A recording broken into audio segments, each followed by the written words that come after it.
Hey everybody, what's happening? Son of a silver stacker here. In today's numismatic news and information, we're going to be covering a different couple subjects. Number one, we're going to be looking at the United States Mint, and number two, we're going to be looking at a CoinWorld article that came out a couple days ago about the new quarters that we're going to be looking at, as well as the silver 5-ounce coin. So I'm going to just cover those three topics today. And let's get right into it, starting at the United States Mint. So they've obviously released the Marsh-Billings Rockefeller National Historic Park quarter. We know that. But I am looking back to, I want to say May. Let's go back to May here. And we're right here at the Weir farm. Now, the Weir farm, last time we checked out this, we looked at the 100-coin Philadelphia minted bag, and it was unavailable. So we're going to check the D coin now. And that's unavailable now as well. And we're going to look at the S bag. And that looks like it's available right now. So we're going to go to the P and D set. That's still available. And these beauties here, the 40 coin roll, that is currently unavailable. So 3 products so far out of these 6. And we're looking at available. So available, unavailable, available, available, unavailable. So it's getting down to that. I mean, this only released, 5 months ago now? I mean, these are going to be a limited supply. If you haven't got them yet, you might want to check it out. There are some still on eBay, and I believe these people don't even know that these are selling out, because I would imagine that these prices would be higher, because rarity, scarcity it's just more money. So these are almost right at the, I would say that's under, let's see, $45 for the P and D set. I got the right. Let's see. That's not too bad. Anywho, that's pretty much that one. Now I want to talk about the silver coins. Now this one had the mintage of, what did we say? It was 13,750. Yep. It is still available as of today, September 27, 2020. And this one is really an oddball. When I wake up in the morning, I check this out, and it's unavailable. And then I think by 7 or 8 o'clock Eastern time, you can add it to the bag. So it seems like overnight it's unavailable, and then in the morning it comes back available. Okay, that's number 2. Now, number 3, this is the big boy I wanted to get to. This is saving the best for last. Emphatic order, here we go. So here it is from CoinWorld. This was on September 25th, 2020. That was 2 days ago now. House passes massive bill for future U.S. coin changes. Yes, they are. Check this stuff out. And there's a reason why they show you this. Very interesting. It says here that the House of Representatives on September 22nd passed legislation authorizing massive changes to circulating coinage to be implemented from 2022 to 2030, as well as authorizing new metals programs. Okay, it says the bill, House Resolution 1923, would authorize circulating quarter dollars honoring women to be issued from 2022 to 2025, circulating coins in multiple denominations in 2026, celebrating the U.S. SemiCentennial, and that's the 250th anniversary. And this one here is circulating quarter dollars from 2027 through 2030, celebrating youth sports. These are circulating. Okay, these are huge changes, folks. Redesigned half dollars. What? Some people might freak. From 2027 through 2030 with reverses celebrating sports performed by individuals with disabilities. That would be really cool. And then medals with the same designs as the coins celebrating youth sports and sports for the disabled. That would be really cool. Award medals for the 2028 Olympic Games in LA. That would be cool. Silver bullion coins with the same designs as all of the quarter dollars and half dollars authorized from 2022 through 2030 in the now standard 5-ounce and in fractional sizes. If passed by the Senate and signed into law by the President, the legislation represents the most sweeping changes to U.S. coinage in years. What is going on, folks? I really hope this passes.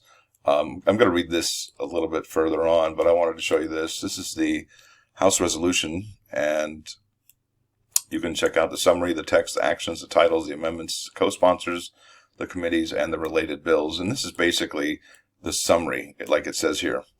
So, let's go ahead and read this. The bill requires the Department of the Treasury to mint and issue $quarter coins in commemoration of the ratification of the 19th Amendment, granting women the right to vote.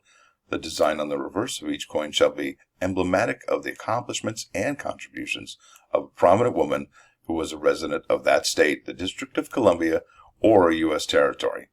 Such coins shall be issued in alphabetical order of the area represented, starting with the state of Alabama. Treasury shall initiate a program to promote collection of coins and recognition of their subjects, and strike and make available for sale silver bullion coins that are the exact duplicate of the coins. So that'll be really cool. Let's see here. This is the version that went to the Senate. I believe it was going to the Senate soon. See, this is the bill. And this is for the General Federation of Women's Clubs, Women's History 19th Amendment Centennial $quarter coin program. This is back in March 2019. So, I mean, I don't know if they're waiting for something, but here there's some action that finally happened here. September 23rd, received in the Senate and referred to the Senate Banking, Housing, and Urban Affairs Committee, Congressional Record PS.5829. So there's that.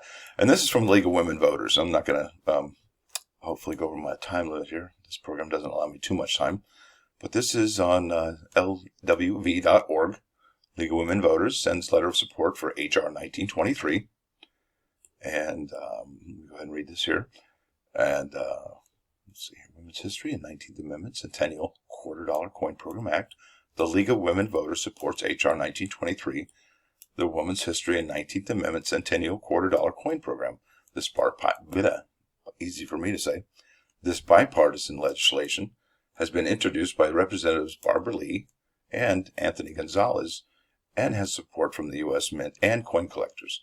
This bipartisan measure, there's that word again, bipartisan measure will honor women in every state and across the country by proposing a series of quarters beginning in 2021 that would feature a 19th Amendment icon on one side. Each state and all U.S. territories would select one of its outstanding women to be honored in this series. This legislation offers a great opportunity to honor the women who fought for voting equality and engage state activists. So governments and community organizations like League of Women Voters. This proposed program parallels the state quarter program that was so well received 2 decades ago, and the current National Parks Quarter program, which is coming to an end. And the last one of those will be the Tuskegee Airmen, and that'll be 2021. So moving on. For our young children and teens, this is an effective and exciting way to acquaint them with the 19th Amendment and over 50 famous women who have made vital contributions to our country. And I wouldn't leave out numismatics, coin collecting, etc., etc. So let me go back to this article here. And it says here, coinage programs. Separate legislation before Congress calls for a circulating $quarter program starting in 2021 with designs honoring the accomplishments of women, with designs selected to represent each state, territory, and the District of Columbia. H.R. 1923 seeks to set up $quarter a year from 2022 through 2025. 5 a year through 25? That's, well, something doesn't add up. Each honoring a prominent American woman without the need to represent each state, territory, and the District of Columbia. Something's not adding up there. Without the need? I thought that one was with. Anyway, after 2025, the Mint could continue to issue coins minted during the program, but not yet issued, according to the legislation. Okay, so this must be an older version of that bill that talked about that right here, because this did come out in over a year ago. So that might have been amended since. The program honoring youth sports for the disabled, and the SemiCentennial would accomplish the main goals revealed by the Mint director David Ryder in an exclusive interview with CoinWorld from August 2019, along with some additional elements. So the SemiCentennial provisions seek issuance of multiple denominations of coins celebrating the 250th anniversary of the Declaration of Independence, up to $quarter, including a provision that one of the $quarter designs be emblematic of a woman's contribution to the birth of the nation or the Declaration of Independence or any other monumental moments in American history. Dollar coins with SemiCentennial designs and possibly other denominations That would be cool if they did that. This program would be similar to the Mint's Bi-Centennial coin program celebrating the 200th anniversary in 1976. Beginning in 2027, designs for all denominations except the $quarter and $half would have to revert back to previous designs. That's why they're showing you this here. So, as some people call that, the drummer boy quarter from 75 and 76. So that's kind of a big deal. So this is like a radical change for our money here in the next 10, 12 months, possibly. Maybe sooner. Because right after the Tuskegee Airmen, they might just start hitting that ground pretty fast, pretty hard. So we'll see here. In 2027, additional changes would be made to the 25 and 50 cent denominations. For the $quarter, the Mint could issue up to 5 coins each year through 2030 with designs emblematic of sports played by youth as proposed by Ryder in 2019. For the $half, 1 coin could be issued each year emblematic of a sport tailored to athletes with a range of disabilities. So this is really cool. Very, very cool.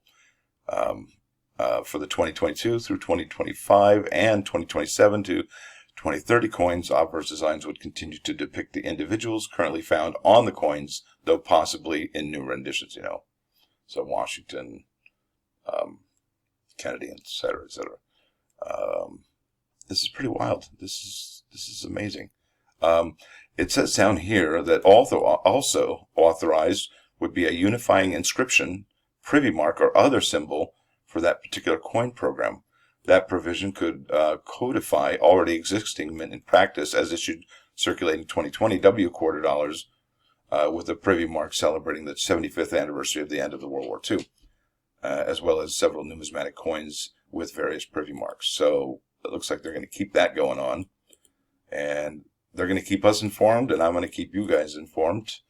And I want to say this is huge. There's some big changes headed our ways, and it kind of reminds me of that book, Who Moved My Cheese. Some people are okay with change, some people don't like change, and they get hemming and hawing about it, so to speak. But I think change is good, and it keeps us on our feet. In fact, in management programs, and if you ever wonder why businesses or big companies change their rules quite often, is they know that workers become complacent and just routine, mundane, and start slipping. And that's why managers change rules, change procedures, and change things up ever so often. Keep things fresh. It's kind of like rearranging your house every 6 months when you get bored of looking at it. Anyway, I just want to thank you all for stopping by today. Thanks for watching. Don't forget to hit the like button. And if you do like what you hear and see, subscribe to the channel. It's free. Son of a silver snacker. Over.